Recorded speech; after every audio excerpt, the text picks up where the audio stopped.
En este capítulo vamos a empezar a estudiar la manera concreta en la que se crea y se transforma el mundo. La tradición esotérica del ser humano explica desde hace milenios que todo acto de creación requiere de la intervención de tres fuerzas simultáneas. Esto es lo que se conoce como la Ley de Tres, tratada detalladamente en el siglo XX por la Escuela del Cuarto Camino.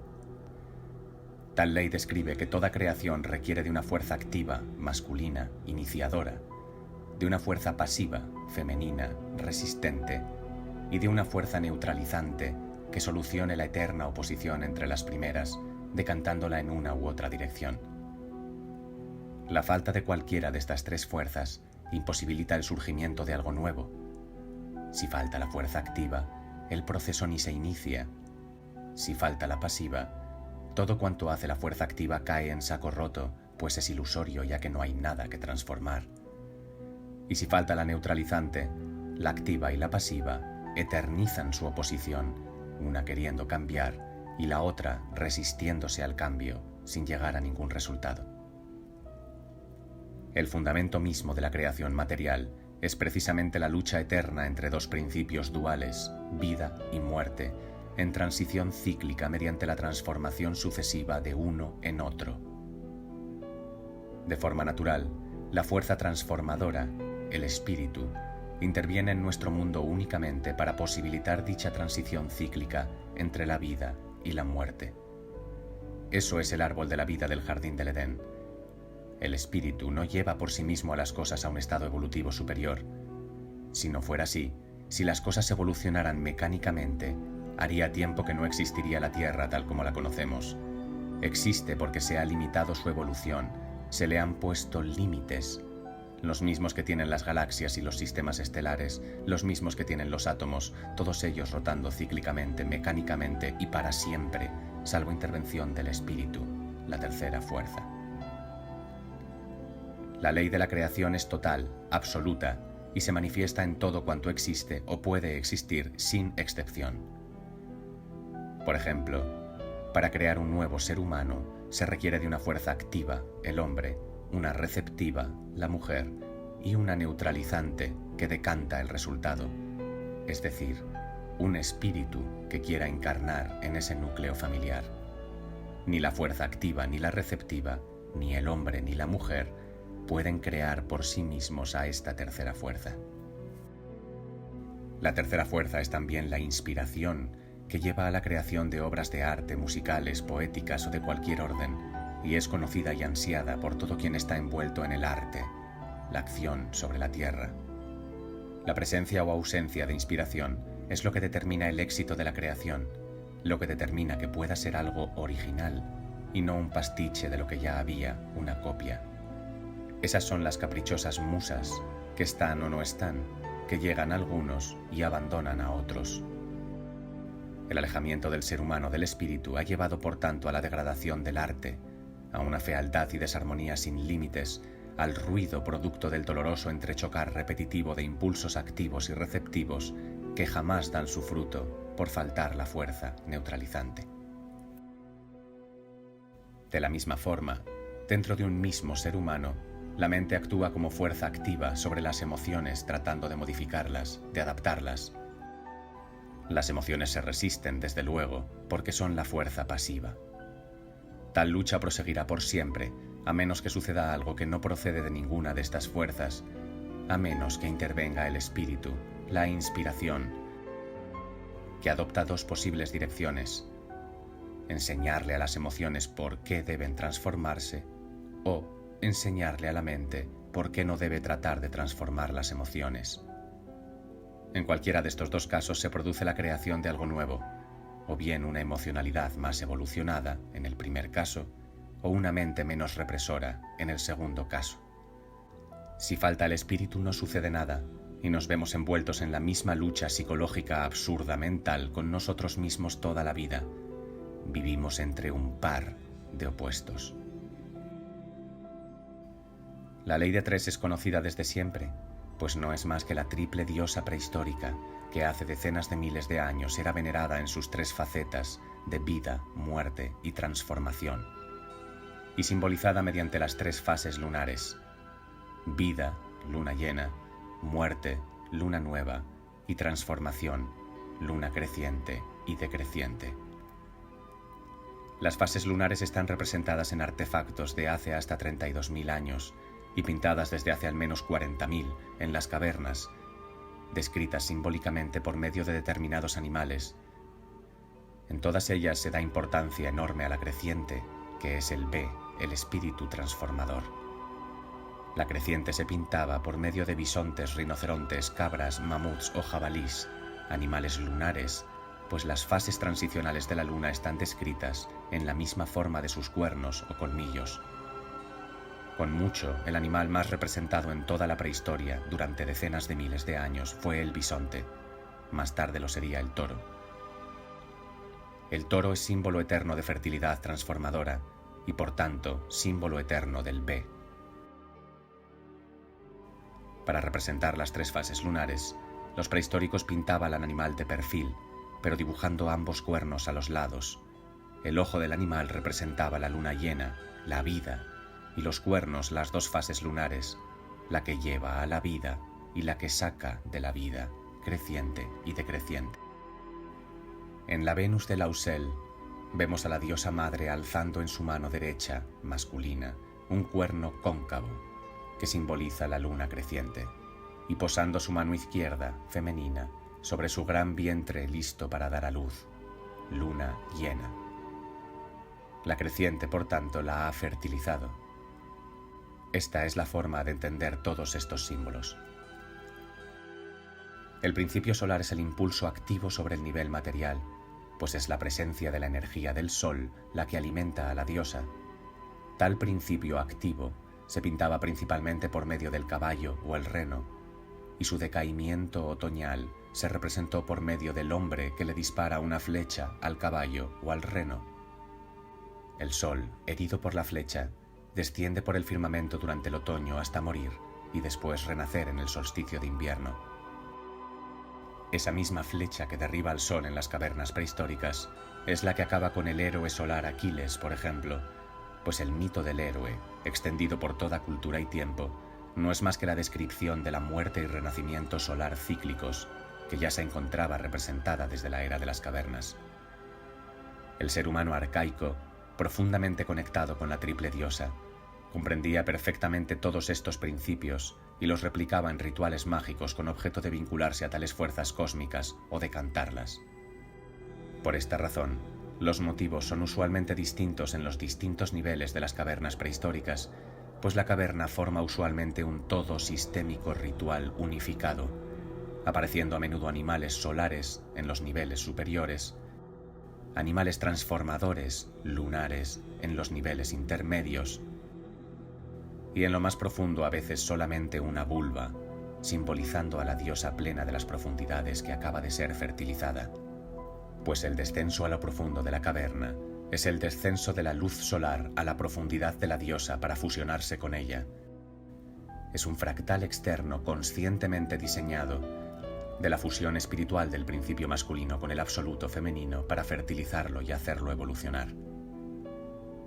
A diferencia de los héroes solares que se inventarían las culturas patriarcales posteriores, Marduk, Baal, Zeus, Apolo, San Jorge, los dioses del rayo, al principio solar prehistórico que se interna en la madre, no le espera ninguna serpiente a la que cortar la cabeza en lo profundo de la caverna, sino una vulva que fertilizar.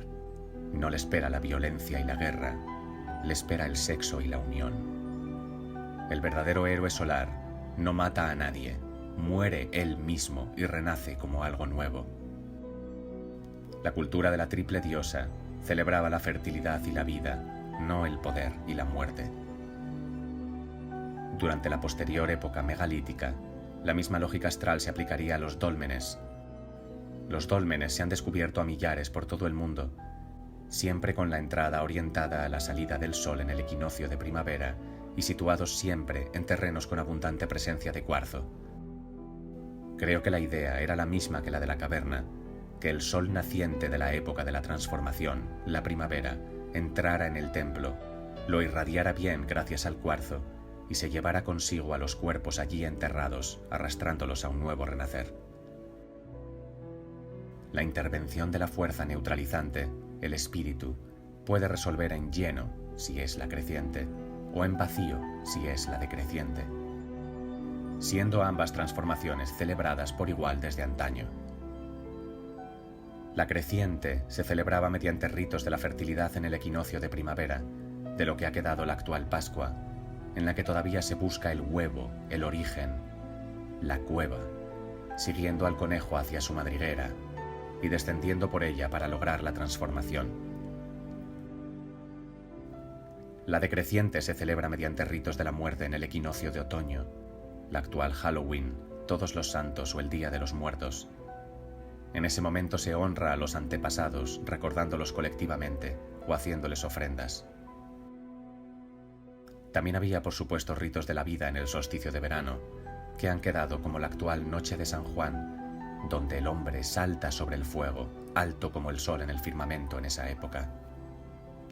Y también había ritos de la resurrección en el solsticio de invierno, que es la actual Navidad, donde el hombre resucita de entre los muertos. El sol es él, Helios en griego, la fuerza activa, dadora de vida, que muere y renace. Es el Cristo con sus 12 apóstoles, meses, que muere en la cruz, símbolo solar, y renace el 25 de diciembre, día en el que el sol comienza de nuevo a ascender en el horizonte. El ser humano lleva decenas y tal vez cientos de miles de años celebrando ininterrumpidamente los cambios de ciclo producidos por la conjunción de la triple diosa mediante las 4 festividades principales del año. Nunca ha dejado de hacerlo, aunque ya no sepa por qué lo hace y solamente ejecute mecánicamente ritos que para él no tienen ya ningún significado. La cultura antigua estaba enteramente basada en la ley de 3, la ley de la creación, pues ese era su Dios absoluto, uno y trino, un absoluto que se divide en 3 facetas para crear. Ese es el misterio de la Santísima Trinidad. Padre, fuerza activa, Hijo, fuerza pasiva, y Espíritu Santo, fuerza neutralizante. Esta es la triple diosa de la prehistoria, absolutamente masculinizada desde el cristianismo patriarcal. El ciclo principal de la diosa consiste en 1. Nacimiento, 2. Fertilización, 3. Plenitud y 4. Decaimiento o muerte, que son las 4 estaciones que hay: primavera, verano, otoño e invierno, incluyéndose 2 transformaciones sustanciales de la naturaleza, 2 fuerzas neutralizantes entre la vida, verano, y la muerte, invierno. La primera hacia la plenitud en primavera, expresada en el florecimiento de toda la naturaleza y su fertilización, y la segunda hacia la muerte en otoño, luna creciente y luna decreciente. La fuerza transformadora es el espíritu, el B, que lo mismo hace brotar la vida de la muerte, que destruye lo vivo para iniciar un nuevo ciclo. La vida crecería por sí misma para siempre si no interviniera la decreciente para hacerla decaer en otoño, y la muerte se extendería indefinidamente si no interviniera la creciente para hacerla renacer en primavera. Tales intersecciones son realmente milagros, producidos por la intervención del espíritu, que neutraliza la acción masculina del sol sobre la tierra en otoño y la revive en primavera. El sol es la fuerza activa, la tierra es la fuerza pasiva, la luna es la fuerza neutralizante. El mes lunar tiene la misma naturaleza que el año solar, con las mismas fases, e igual naturaleza fractal tiene el ciclo menstrual femenino, que de funcionar armónicamente encaja perfectamente en la duración de las fases lunares mensuales, 28 días. En todos estos procesos, que son el mismo siempre, existen momentos adecuados para llamar a las fuerzas de la fertilidad, que son la primavera, la creciente o la ovulación femenina. Es en tales momentos cuando aumentan las posibilidades de vincular nuestra energía al B para hacernos evolucionar. Como se puede ver, todas estas fuerzas son inmanentes al mundo, son el mundo, a cualquier nivel, incluido nuestro propio interior. No hay otra cosa que eso, solamente un ciclo continuo de destrucción y creación entre ellas, solamente la triple diosa. Todo esto es matemático, geométrico, inevitable, y todo el mundo lo sabía en el pasado. Por esto el caballo, símbolo solar, se pinta con 4 rayas sobre él, que corresponden a las 4 estaciones por las que pasa el año solar. Pues 4 es el número de fases producto de la acción de las 3 fuerzas mencionadas, y por tanto, al ser tales fases cíclicas, es el número de la estabilidad. Por eso el 4 es utilizado en la música generalizadamente con tal propósito cíclico, mediante el ritmo 4x4, que los antiguos reproducían en sus celebraciones alrededor de la hoguera, donde efectuaban su baile de la vida alrededor del símbolo solar. Pues la música cíclica no solo se escucha, sino que se baila, y no con sutiles movimientos parciales, sino con la totalidad del cuerpo, alma y espíritu. Tal cosa es vivir. Es posible, desde luego, dormirse a ese ciclo, no bailar, lo que implica no vivir. Esto es lo que hace casi todo el mundo hoy en día, asustados de que les juzguen, reprimen su vida, enactúan la luna menguante. Pero también es posible salirse de este ciclo actuando la fuerza transformadora de la creciente para alcanzar un estadio vital superior. Tal despertar, evidentemente, no puede venirnos automáticamente. No podemos despertar dormidos. Nosotros mismos tenemos que encarnar conscientemente la creciente para transformarnos. La creación de algo nuevo requerirá siempre de un impulso consciente individual transformador, fuerza activa, sobre nosotros mismos, fuerza pasiva, que solo puede reconciliar el descenso del espíritu, fuerza neutralizante. Tal estructura, que iniciamos siempre nosotros mismos y que iniciamos siempre conscientemente, es literalmente comer del árbol del conocimiento y tiene el potencial de sacarnos del ciclo natural de vida y muerte que se prolonga mecánicamente ad infinitum, desde que el Pa cortó así a la diosa.